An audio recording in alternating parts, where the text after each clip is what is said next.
The welcome for the team at the top of the tree, and in particular for the man generally reckoned to be Everton's most valuable player. Peter Reid, past fit, for all the fact that he carries a few scars, and he continues his run of consecutive appearances to 88. Everton's collective strength is surely the balance of the side, particularly in midfield. The Kendall, Ball and Harvey trio of the 1970 Championship side is succeeded now by a quartet, who incidentally between them have contributed 29 goals to the side's total of 84. For their third cup tie in 6 days, Ipswich could reasonably wish for a less daunting task. Steve McCall has recovered from Wednesday's injury, but not Mitch Davray. And what does fate hold for the man who replaces him, Alan Sunderland, who on Monday came off the substitutes bench to score the winner in the FA Cup against Sheffield Wednesday. On Wednesday, missed a golden opportunity which might have beaten Norwich in the Milk Cup. What now? The referee with the FIFA badge is Alan Robinson from Waterlooville in Hampshire. Well, I think it's generally known that Everton have not lost a match in 1985, but for the record, they haven't lost an FA Cup tie on this ground for 10 years.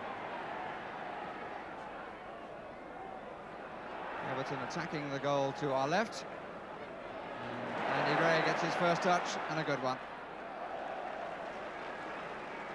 Scored a hat-trick in the Cup Winners' Cup in midweek. Burley, Sunderland, Zondervan couldn't make it. Van den Houw, Curran, Reid. How could he have known that Bracewell was coming? And what a ball to Gray! Handball by Paul Cooper. That was some brilliant play by Everton, because Reid just played the ball into the space, and Bracewell made, what, 10 or 12 yards, and Bracewell played it instantly, the ball curling away from the oncoming goalkeeper towards Andy Gray, and Paul Cooper forced to handle outside his area.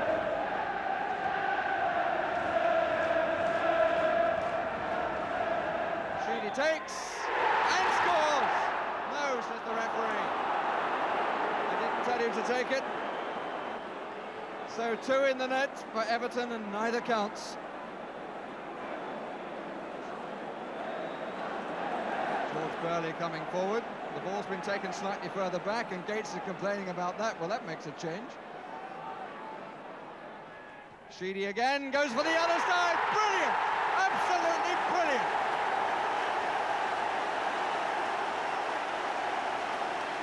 Not unearthly for Paul Cooper. But what a lesson in taking free kicks by Kevin Sheedy. Almost said to Mr. Robinson, I don't mind if you don't allow me to put it in one corner, I'll put it in the other.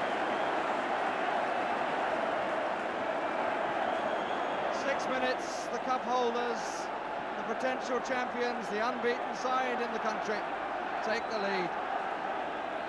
And what a lovely goal. Sheedy's 13th of the season. Curran.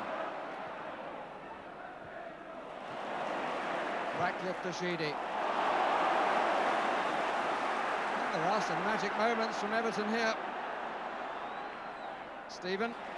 Everything's coming off. Stevens. Gray. Inches over the top. And he gets up to a shout of "Oh brother."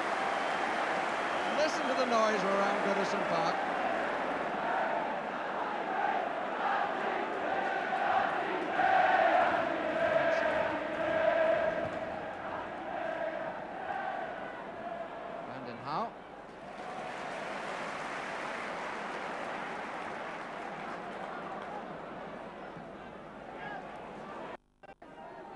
Bracewell, Reid,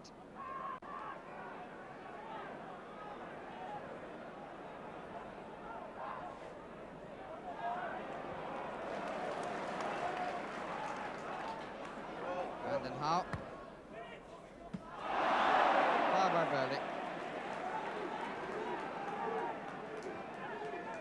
chest in the back of Bracewell.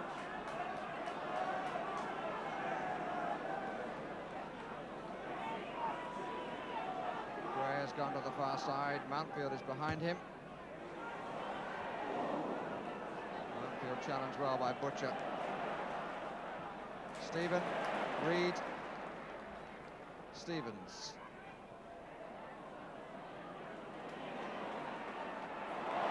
Play by Bracewell. Put in came from Putney. Zondervan. And Sheedy getting back to force a change of direction. But here's Wilson. That's a good shot!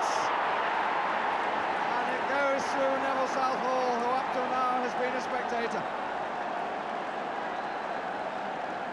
Don't think, to judge from Kevin Wilson's expression, that he can quite believe it.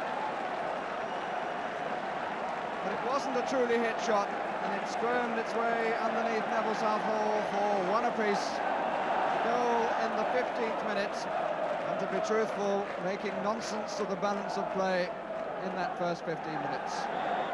So Everton have to start again. And Terry Butcher's side with renewed heart.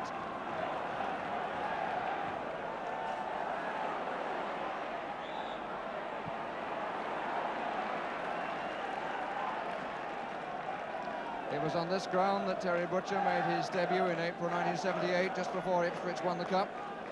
And today he makes his 300th senior appearance for the club.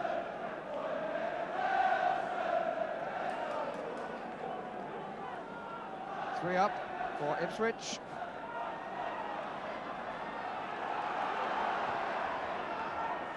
Brennan, Burley.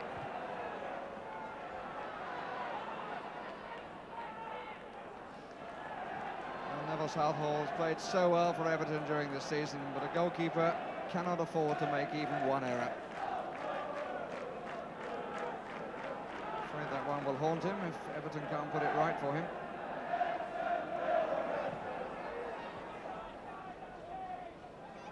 Van Haar.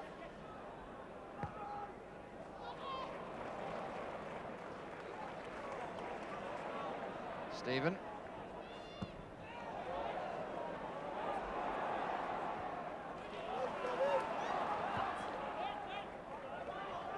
Bracewell. Reed. Lovely little chip from Ratcliffe. Bracewell unmarked in the middle. It's a happy knack of getting forward unobserved.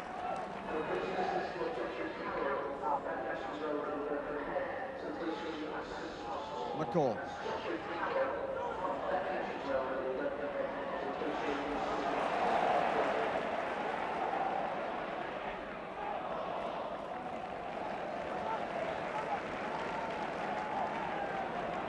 Clinton bowling up the hill. Butcher did well. Zondervan! Lovely goal!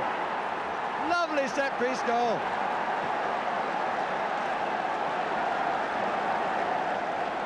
Butcher, the key man in that. A very good throw. Butcher's flicked header to Zondervan, who shot instantly. And the ball curling past Southall. And Ipswich, who for the first quarter of an hour were on the rack against some brilliant football from the home side, are now in front with 32 minutes gone.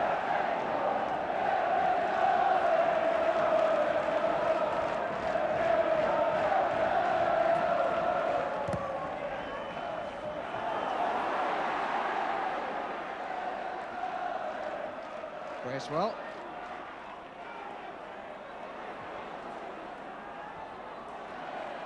Van Haar.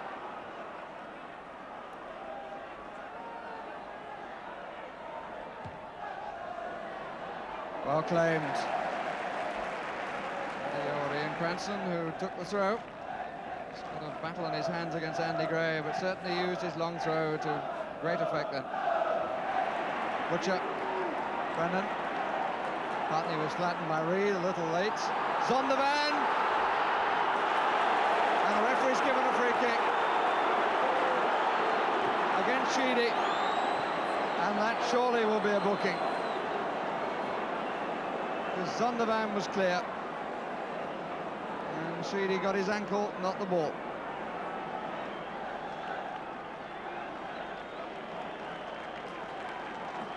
There's George Burley on the ball. Brennan just behind him to his left, Gates the other way. Butcher beaten to it by Gray. And I should think we'll see Gray come back quite often. Offside.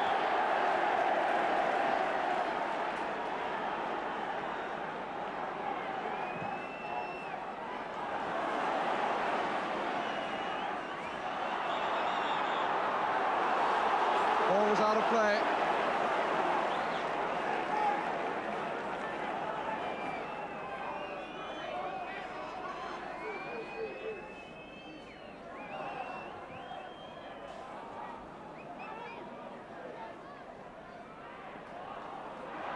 Putney.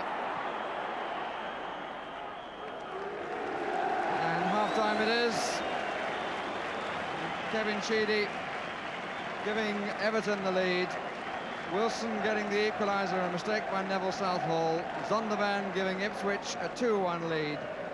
The match turning on a mistake by Kevin Southall, and summarise really that first half by the fact that Kevin Sheedy, so prominent at the start, was in the end the player booked to deny Ipswich a promising chance of a third goal.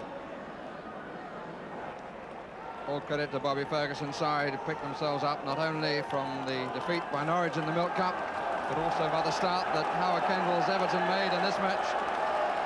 With his expression, rather sums up their feelings.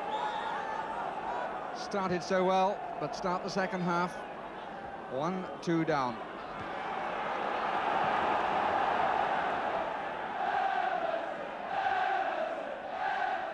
Gray underneath it. Cooper in trouble, no whistle. And Sunderland seemed to me to play Van den Hull, then not the ball.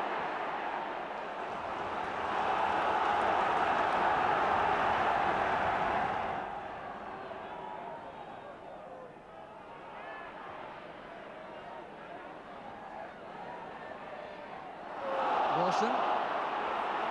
Referee played the advantage, and here's Ratcliffe. He can't believe it either. Seemed to have got past Cooper. Cooper, with apparent simplicity, just said, no, I'll have it, thank you very much.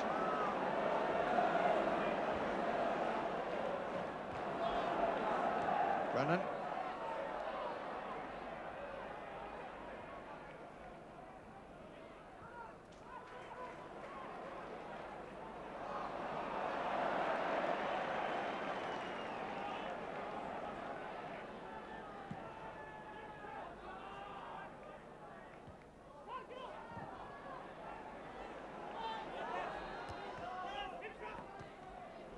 Reed. Some lucky ricochet. Curran.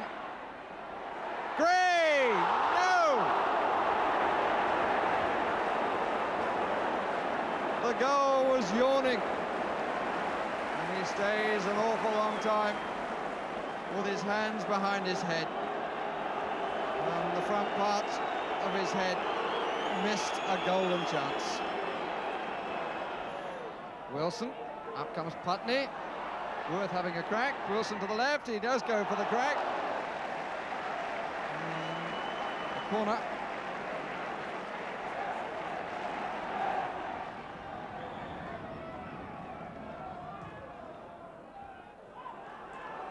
Putney, Reed. Reed again. And the referee didn't like that challenge by McCall.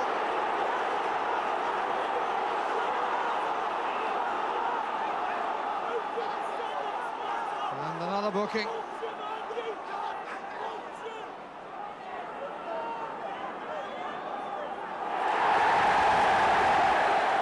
And it's not a booking, it is a sending off.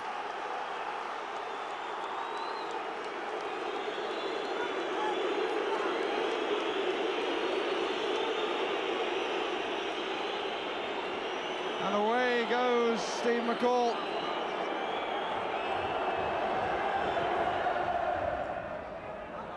Sheedy underneath it. Bracewell.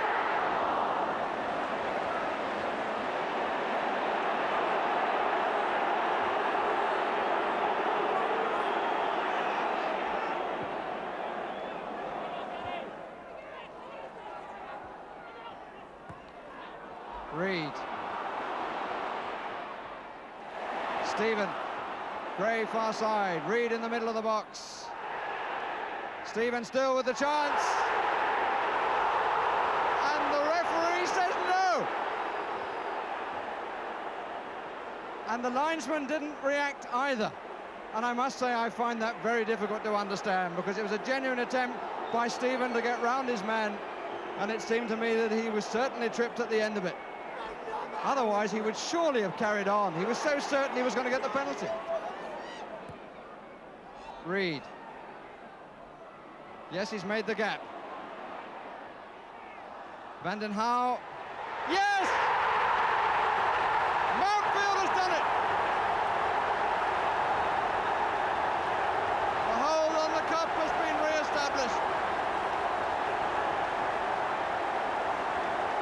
Van den Hauwe who crossed it, and Mountfield who prodded home, and the defenders have saved Everton.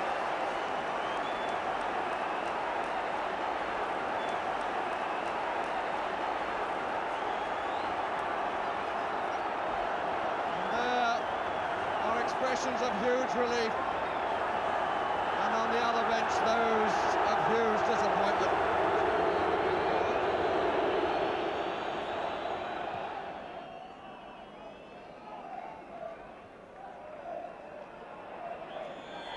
Well, if Everton and Howard Kendall are to go back to Wembley, they've got to do it the hard way. 2-2 the final score. The cup holders saved by Derek Mountfield 4 minutes from time.